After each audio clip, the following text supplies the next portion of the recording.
नमस्कार, आप देख रहे हैं आज तक। आपके साथ मैं हूं मीनाक्षी कंडवाल। धरती पर आई है सफेद आफत।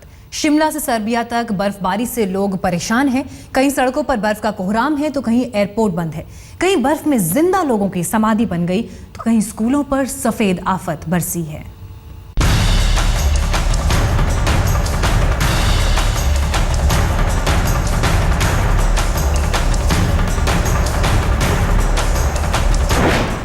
धरती पर आसमान से बरसी आफत।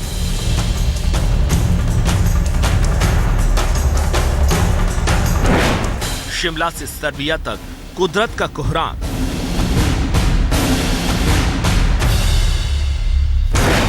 जापान में बर्फबारी से जनजीवन अस्त व्यस्त।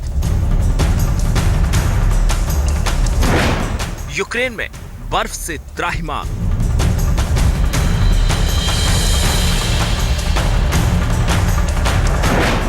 बोलीविया में बरसे आफत के ओले।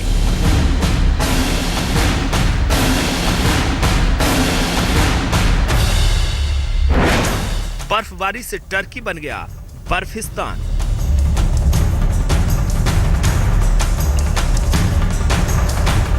ये कुदरत के कोहराम की 6 तस्वीरें हैं। हर तस्वीर में आपको नजर आएगी सिर्फ बर्फ ही बर्फ। Shimla, Serbia, Turkey, Ukraine, Japan, Bolivia, हर तरफ बरस रही है सफेद आफत। जनवरी में सर्दी से कपकपाने वाले देश के पहाड़ी इलाके इस बार ठंड न पड़ने का रोना रो रहे थे, लेकिन मंगलवार को बर्फबारी ने ये कमी भी पूरी कर दी। सैलानियों के पसंदीदा शिमला में जमकर बर्फबारी हुई। बर्फबारी से शहर के अधिकांश इलाके बर्फ की मोटी चादर से ढक गए हैं। तापमान गिरकर 2 डिग्री तक पहुंच गया है। हालांकि बर्फबारी स्थानीय लोगों के लिए आफत की तरह है तो सैलानियों के लिए ये मस्ती के पल हैं। बर्फ देखने की हसरत लिए शिमला पहुंचे सैलानियों के लिए मानो ये पैसा वसूल ट्रिप साबित हुई है। बर्फबारी अचानक हो गई है जो कि बहुत अच्छा है। It's a luck that it's snowfall in Shimla. इंतजार कर रहे थे स्नोफॉल की और स्नोफॉल हुआ है तो बच्चों को सारी बहुत खुशी है। बड़ा एंजॉय कर रहे हैं। ये बेशक शिमला की बर्फबारी सैलानियों को खुशी दे रही है, लेकिन दुनिया के कई और इस वक्त एक बड़ी खबर। आज भारत 5वां क्षेत्रीय नेविगेशनल सैटेलाइट लॉन्च कर रहा है। इसका नाम है IRNSS-1E। इसे 44 मीटर लंबे PSLV रॉकेट के जरिए श्रीहरिकोटा से लॉन्च किया जा रहा है। 5, 4, 3, 2, 1, 0 +1 So first is ignited. +5 vehicle lift off normal +7 +8 First is along with cold salt launch has been ignited. The lift off is normal. PT training +15 seconds PT training +20 seconds +25 seconds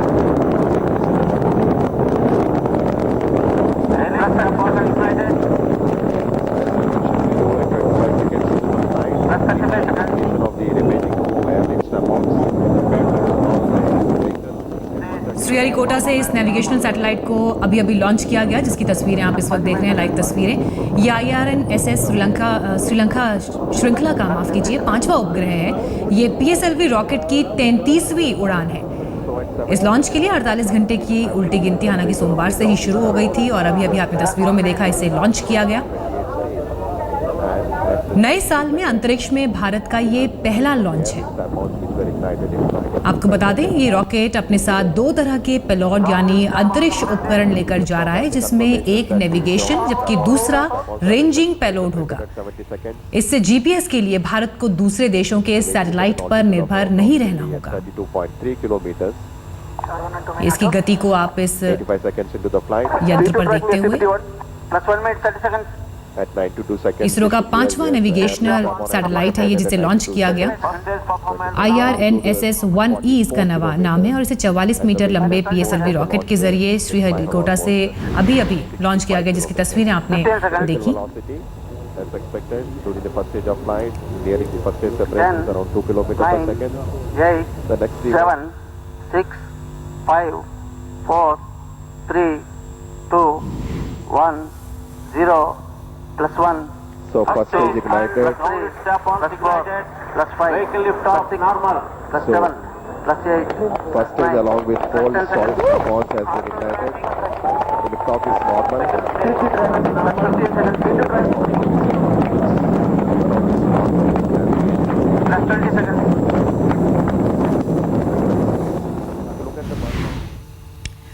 और ये रुक करते हैं अपनी स्पेशल रिपोर्ट का। हम आपको दिखा रहे हैं कि किस तरह से बर्फ की वजह से अलग अलग इलाकों में लोगों को परेशानी का सामना करना पड़ रहा है। बात अगर दिल्ली के मौसम की करें तो दिल्ली में इंडिया गेट के बाद अक्षरधाम के पास किस तरह का मौसम है, इसका हाल हमारे संवाददाता पंकज जैन बता रहे हैं। सर्दी का कहर और कोहरे का कोहराम लगातार दिल्ली एनसीआर में जारी है। इस वक्त हम मौजूद हैं अक्षरधाम फ्लाईओवर पर और अगर आप तस्वीरें देखें तो जिस तरह से गाड़ियां यहां पर निकल रही हैं, कहीं ना कहीं उन्हें इस कोहरे की वजह से काफ़ी दिक्कतें उठानी पड़ रही है, क्योंकि सुबह से मौसम विभाग से जो जानकारी हमें मिली है 5:30 बजे से लेकर करीब 7 बजे तक जो विजिबिलिटी थी कोहरे की वजह से वो 200 मीटर के आसपास थी और यही वजह है कि सड़कों पर निकल रही गाड़ियाँ सावधानी के लिए अब हेडलाइट जलाकर निकल रही हैं। लेकिन अगर हम बात करें ठंड की तो सर्दी ने सबसे ज़्यादा पिछले कई दिनों से लोगों को परेशान किया है, क्योंकि अधिकतम तापमान में गिरावट दर्ज की गई है।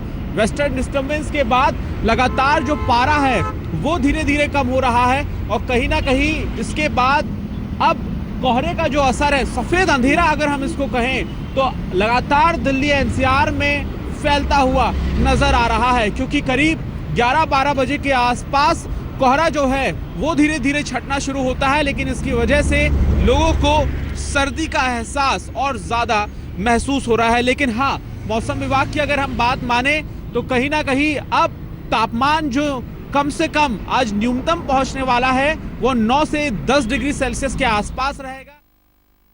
बर्फ गिरते हुए देखना यूं तो काफी खूबसूरत लगता है, लेकिन जब जरूरत से ज्यादा बर्फ गिरने लगे तो ये किसी आफत से कम नहीं होता। जापान की कोस्टल सिटी नेर्मुरो में भी कुछ ऐसा ही हुआ। कल यहां ऐसी बर्फबारी हुई कि पूरा शहर सफेद बर्फ की चादर में ढक गया। ऐसी बर्फबारी कि देखकर ही कपकपी छूट जाए। ये उत्तरी जापान के तटवर्ती शहर नेर्मुरो का नजारा है, जहां मंगलवार को आसमान से ऐसी आफत बरसी कि पूरा शहर सफेद सफेद नजर आने लगा। तस्वीरें देखिए, बर्फबारी की वजह से सड़कों पर बिल्कुल अंधेरा छा गया है। इक्का दुक्का लोग सड़कों पर चलते नजर आ रहे हैं। सड़क पर बर्फ की मोटी परत जम चुकी है। बर्फीले तूफान को चीरते हुए लोग गाड़ियों से सुरक्षित ठिकानों की तरफ भाग रहे हैं। डर है कि कहीं बर्फीली आफत में रास्ते में घिर न जाए। ये तस्वीरें दिन की हैं, लेकिन कार चालकों ने अंधेरे की वजह से रात की तरह हेडलाइट्स ऑन कर रखी है। इस कार पर जरा गौर कीजिए, इस पर बर्फ की मोटी परत जमी हुई है। ये बिल्डिंग नेर्मुरो शहर का प्राथमिक स्कूल है। स्कूल के बाहर देखिए, बर्फ का पहाड़ खड़ा हो गया है। पूरे शहर में बर्फबारी का आलम यह है कि मानो कुदरत कोई बदला निकाल रही हो। अब जरा स्कूल की पार्किंग पर नजर डालिए। पार्किंग में खड़ी कारें पूरी तरह से बर्फ से ढक चुकी हैं। बर्फबारी की वजह से शहर का तापमान -2.2 डिग्री सेल्सियस तक पहुंच चुका है। पारा गिरने से समंदर में भी बर्फ की मोटी परत जम चुकी है। जापान के मौसम विभाग के मुताबिक आज भी इलाके में बर्फ गिरने का अनुमान है। बर्फबारी के खतरे को देखते हुए यहां रहने वाले 4000 लोगों को इलाका खाली करने की चेतावनी दे दी गई है। शहर के पुस्तकालय और सिटी हॉल में लोगों को शरण दी जा रही है। मौसम विभाग के मुताबिक हालात में सुधार गुरुवार से पहले नहीं होगा। आज तक ब्यूरो। जापान के नेर्मुरो की तरह यूक्रेन का बंदरगाह शहर ओडेसा भी सफेद आफत से परेशान है। यहां बर्फीले तूफान से 2 लोगों की जान चली गई।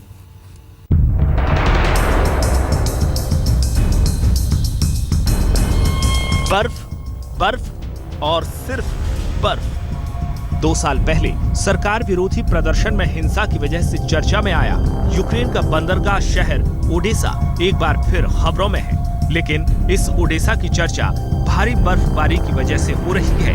इन तस्वीरों को देखिए, आपको ओडिशा के लोगों की तकलीफ का पता चल जाएगा। देखिए इस शख्स को आसमान से गिरती सफेद आफत को बर्दाश्त नहीं कर पाया और धड़ाम से सड़क पर गिर पड़ा।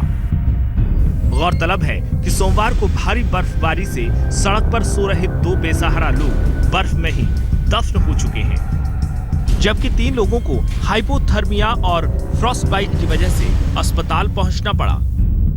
बर्फीले तूफान ने यहां जनजीवन को पंगु कर दिया है। तापमान गिरकर -7 तक पहुंच गया है। इससे मुश्किलें और बढ़ गई हैं। सड़कों से बर्फ हटाने के लिए गाड़ियां लगाई गई हैं, लेकिन फिलहाल कोशिशें नाकाम होती दिख रही हैं। बेसहारा लोगों को इस संकट से बचाने के लिए स्थानीय प्रशासन ने स्पेशल टेंट लगाए हैं, जहां आग तापने का भी खासा इंतजाम किया गया है। लेकिन कोशिशों के बावजूद मुसाफिरों को कोई मदद नहीं मिल पा रही है। ओडिशा के इंटरनेशनल एयरपोर्ट पर करीब 30 उड़ानें रद्द हो चुकी हैं। ट्रेनों का तो और भी बुरा हाल है। ज्यादातर ट्रेनें या तो रद्द कर दी गई हैं या फिर देरी से चल रही हैं। हालांकि बर्फीली आफत के बीच कुछ लोग, खासकर बच्चे, मस्ती भी कर रहे हैं।